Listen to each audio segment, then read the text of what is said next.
Hello, everybody. We're back. I'm Scott Freymuller, the host of The Knot, here with Shelly Netco. And we're going to do a he said, she said session on self-image and awareness. And we have once again, we have this really, really amazing script that we just put together. Very detailed script. And we're going to talk about self-image and awareness, because those are hand in hand. They are. Right? They are. So we keep doing this, right? Let me hear what you got. So anyway. Yeah, so let's hear it. So anyway. What do you have for me today? Well, the two are inseparable, like you said. I think that we always are in a place of self-awareness, except that it means something different as you move along. So my self-awareness today is different than what it was last week, last month, last year, 10 years ago, right? But in my mind, it's always self-awareness, which is why it's called self-awareness. So I think there's some cores to that, though, right? Like your self-awareness is that, hey, I have really good self-esteem, or you don't, or Right. you have, confidence, or you don't, or we talked about the healing stages and as you go through trauma and how you get better and better over time, and you change. So you're right, your self-awareness changes Sure. based on your truth, like we always say, Right. right? Right. So your image and your awareness go hand in hand, like you said, right? Those are integral. Mm-hmm. But the image is what you project to outside. It is. And your self-awareness sometimes doesn't match your self-image. Right. Because your self-awareness is based in truth, like you said. But the image, and this is where I love the quote by Charles Cooley, which is, and this is how a lot of us live our lives and are walking around just projecting, which is, I'm not who I think I am. I'm not who you think I am. I am who you think I am. Mm-hmm.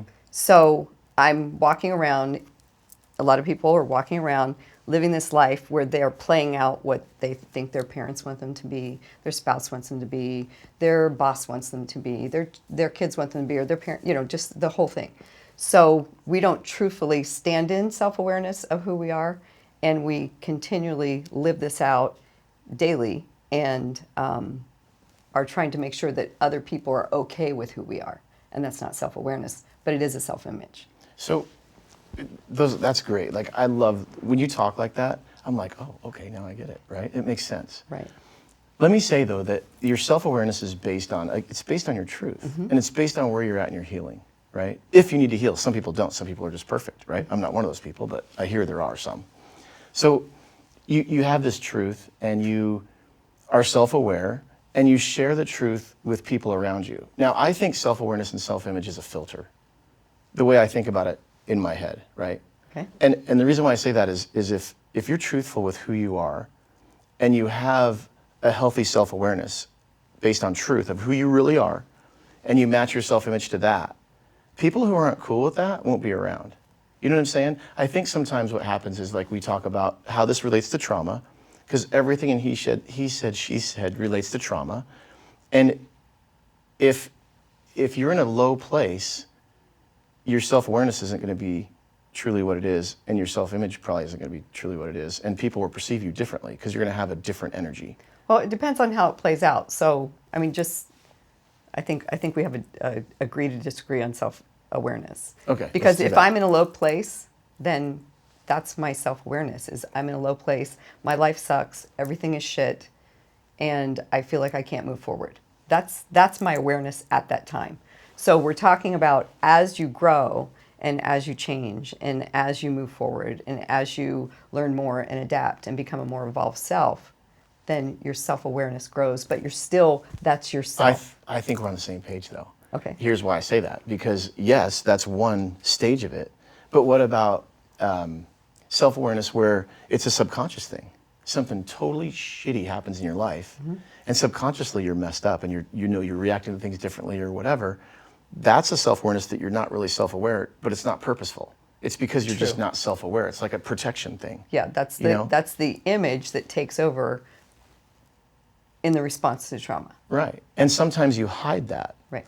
Like, something traumatic will happen in your life, and you hide that. You keep telling yourself this story that you essentially believe that's probably not true to protect yourself, right? And that brings me to a question. I got to ask you a question. Okay. So in a relationship, self-awareness and self-image, right?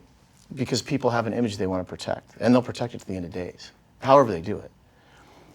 The question is this: in a relationship, would you want to know or not know, whatever it is? I would want to know. I would want to know the whole truth too, always and forever. And I've gone into every relationship divulging everything, wanting to make sure that I'm completely transparent. Yeah. Because it's important, and because if you start a relationship on a foundation of anything less than that, then there's going to be a lack of trust and truth, at least on my part, knowing that I didn't tell the truth about something. Of course, the other person It's gonna doesn't. come The out. other person doesn't know, but somehow, But they're some gonna way, know. something's going to come out in a conversation, Right. or a friend or a family member, or something Right. in a conversation that's going to hint at it, Right. or scratch it, like picking a scab and scratch the surface, where it's like conversation comes up, Right. questions come up, Right. and then all of a sudden I'm like, all They're right, gonna well, know. let me tell you. They're Yeah, going to know absolutely. because you behave differently. Like as soon as you start that process of not being your true self, other shit happens regardless, right? We've both been in those relationships. Yes. And I've done it too. So I totally understand, and it's not bullshit. That self-awareness, you have to have that truth. You have to have that like really thorough understanding of who you really are, Right.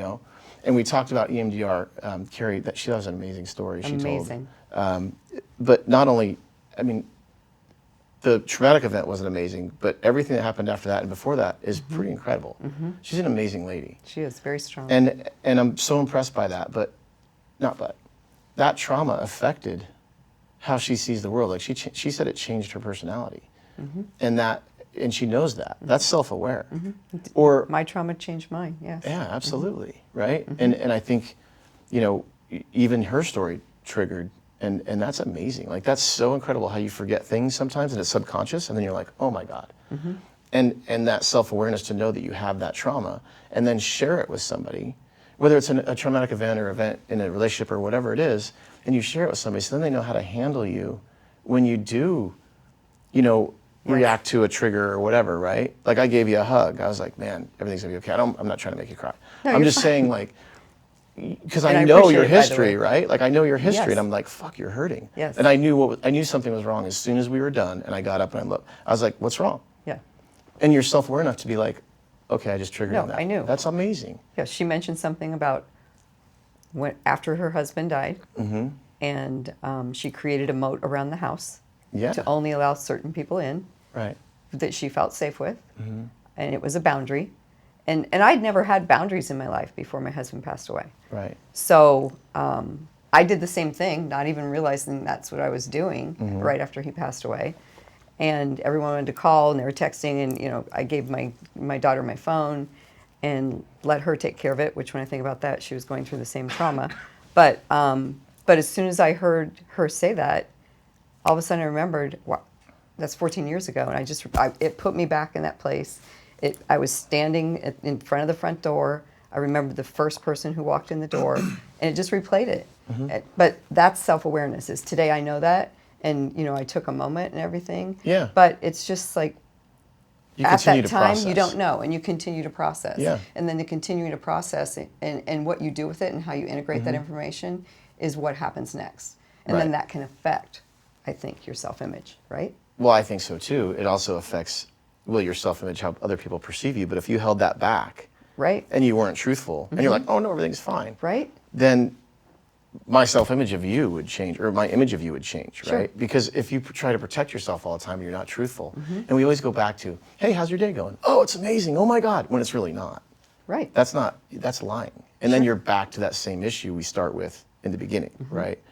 And then, Carrie said she changed the people that were around her. Isn't that incredible? Same. Because I did the too. same. And I changed it in a big way. Not like purposely, just as I change, the people that shouldn't be around me anymore fall away for whatever reason. Well, it's because I think It's not like you call everybody up and you're like, okay, I'm not going to be friends with you and you and you and you and you. you're like, hey, just so you know, people this just is the last follow- time we're going to talk. Bye. Right. Yeah, No, that's it's not how like it that at works. all. It's a natural thing where people start falling away and you grow They do. apart, and that's totally normal. Right. I think that happens throughout our life regardless, right? Because everybody changes. Everybody's going to change and grow and do different things and move away or whatever it is. But I think that awareness part is huge, and you really have to be honest with yourself about who you are and really what you want too. Right. And then there's that, for me, we'll talk about being alone a little bit later, but if you don't base your happiness on, we say this all the time, if you don't base your happiness on a person, a thing, or an event, or an outcome, then you can be self-aware because you're not scared of what might happen if you're truly you. It's true. It's just putting yourself in a place where you can be vulnerable, honest about who you are, vulnerable to what other people might think, because it doesn't matter. So when you open up to that, that's when everything changes. And this is a huge piece to a healthy relationship. This is a huge piece to understanding yourself after a traumatic event too. So it all relates. And when you hear people say, "Oh, whatever, I'm so happy in this relationship. I can be myself." So the people who can't be themselves with someone in a relationship, that's some work. That's like some questioning. So is that because you can't be yourself, period? Or is it because this person is giving you some indication that they're not happy with what you're doing or how you're projecting, or who you are, or what your past is, or whatever. Exactly. Yeah. And I think that's, if you say it in the beginning and they're cool with it, well then, all right, great. And but if you wait and they find out later on, that's going to be a problem, right? Because then there's deception and there's, oh, was that fight because of this, or like what the hell, or whatever. Yeah, that totally makes sense. Right. Thanks, Shelley. Yeah. That's Self-Image here on The Knot. Shelley Netco, Scott Freymuller. Appreciate everybody watching.